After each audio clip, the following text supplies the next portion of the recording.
Hey guys, it is Onye of Pieces of Onye, and in today's video I'm pretty much going to be showing you how to become a paid influencer. That's right, by the end of this video I hope you guys all have the confidence to approach brands not only about collaborations but also about compensation, because the two honestly go hand in hand.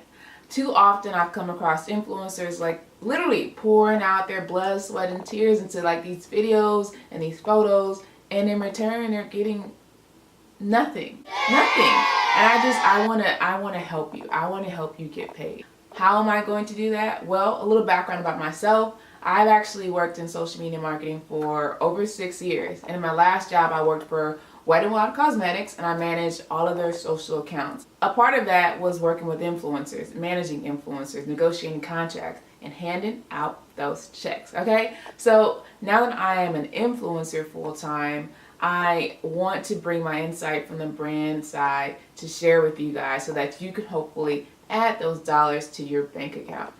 All right, so now that that intro is out of the way, let's hop right into this video.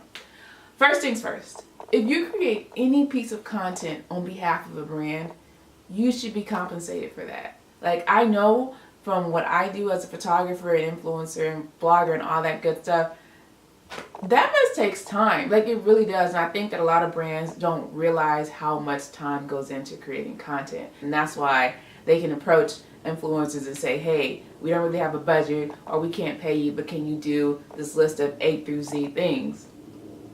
No. And I think that they're doing that right now because a lot of influencers don't know their worth, or they're not asking for what they're worth. Like, when I worked at Wet n Wild, I received a lot of emails from influencers wanting to collaborate. And honestly, if they didn't mention money, I wasn't going to bring it up. That's not on me to bring it up. It's up to the influencer to say, hey, I'm happy to do this with you. However, these are my rates. And usually when I received an email like that and it was an influencer that I wanted to work with, it was no problem paying them. So my advice to you is to literally have a conversation with yourself and say, this is the work that I produced. I know it's great quality. This is how much I want to be compensated for it. And then literally set your price points. And then when you reach out to brands, or if brands reach out to you, say, hey, I would love to collaborate with you. Here are my rates. They'll either say yes or they'll say no. Oftentimes, if a brand really wants to work with you, they'll say yes. And at the most, they may negotiate the pricing a bit, but they're going to work with you, especially if they have the funds to do so. I think it's important just to get those doubts out of your head and just know your worth. Know your worth. I create a lot of my videos for what I call micro influencers, and micro influencers are smaller influencers that haven't reached like mega status. But let me tell you something, if you are a micro influencer, this is your time to shine, okay? Right now. Over the last year or so, brands have actually been paying a lot of attention to smaller influencers or micro influencers. Why? Because you guys hold a lot of power. You really do. Micro-influencers, although their following may not be as large, they usually have really loyal followers, and they have high engagement, which leads to higher conversions for brands. So that's why a lot of like brands are starting to look at smaller influencers over the larger influencers because there's more ROI, or return on investment. So like I said, this is your time to shine, and this is your time to make money. Now, as a fellow micro-influencer, I understand the fear and hesitation that comes along with asking for compensation. You know, you start to second guess yourself. Like, do I have a large enough following? Am I even good enough? Should I just take the free product and go about my life, you know? Like, all of these questions are natural. Look, I've been there. I've asked myself those same questions.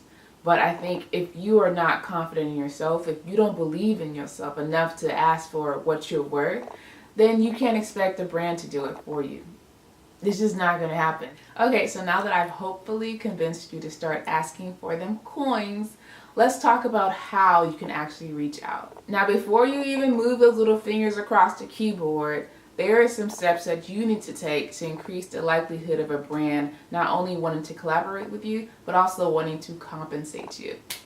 Number one, make sure you have quality content. If your content is not good, then a brand is not going to want to collaborate with you, let alone compensate you. So take some time, practice if you have to do it, look for inspiration, but make sure you're creating quality content. or content that's really getting engagement, the brand will look at you and say, hey, this is somebody that we can actually benefit from. 2, this one may seem random or not related to this video, but do not buy followers. Do not buy followers. I can't say it any louder. Buying followers, I think, is a short-term win, if even that. Brands are not stupid. Some of them are, but a lot of them are becoming a lot more hip to like the tactics that some influencers are taking to pretend that they are what they are not. Like, I know, I can tell. I mean, like I said, I've worked in social media for 6 years. I can tell almost instantly when an influencer has bought followers. It just comes across icky, and it just doesn't seem authentic. And a lot of times when you buy followers, you just don't have the engagement to match those numbers, and it's evident.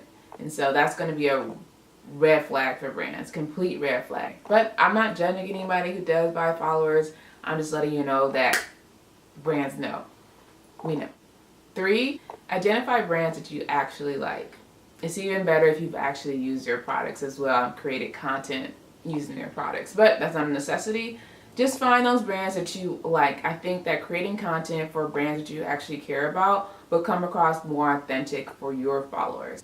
4, I would highly recommend creating a template email, because you're probably going to be reaching out to quite a few brands, and it's a bit of work to just draft a new one each and every time. Now, of course, you may want to tweak it here and there based on each different brand so it's more personalized, but for the most part, you want to have a basic template that you can use when reaching out to brands.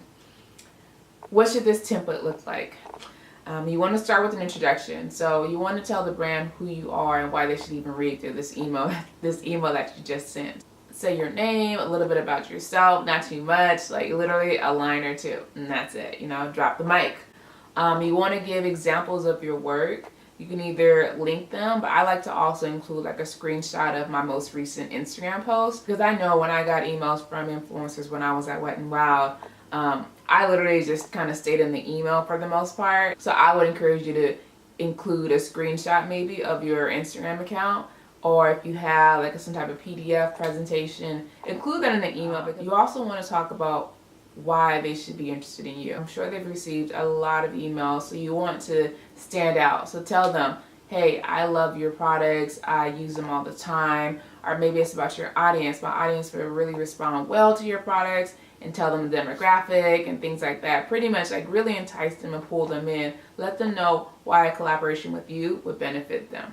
Because at the end of the day, that's really all they care about. So that's a template for you reaching out to a brand. Now what happens if a brand reaches out to you? Super simple. Thank them for reaching out to you, and then include that rate card. Do not forget to include the rate card, okay? I think that once you have a brand reaching out to you, like, you're good, you're golden, and you can send those rates out because you already know that they're interested. You already know that they like your work. So sending the rate card shouldn't be an issue. Best case scenario, they'll say yes, or they'll negotiate your rates. Either way, you're getting paid, okay? So those are my tips on how you can become a paid influencer. Guys, let's stop working for free. Honestly, I think that brands have gotten used to just like being able to send out free products and that's it, but then demanding an entire list of deliverables. No, it's just not okay anymore. Especially today when content creation is literally a full-time job for a lot of people. Like, it's a full-time job for me. I'm literally a photographer and an influencer full-time. And so when you ask me to create content, use my time, my energy, my money to create content and not be compensated, it's almost like a slap in the face, almost, you know what I mean? Like, respect my time, respect my talent.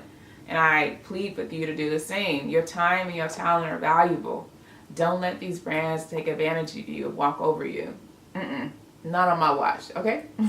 Okay, so that is the end of this video, and I just want to make one more important note. I don't think that it's a bad thing to work for free. Sometimes you can create content in exchange for exposure from brand. That is not wrong. I just have an issue when brands try to take advantage of influencers. If you feel like you're creating quality content, I plead with you, get them coins. Alright, that is it for today's video. I hope you guys learned something. If you did, don't forget to like, comment, and subscribe. Alright, until next time. Bye, guys.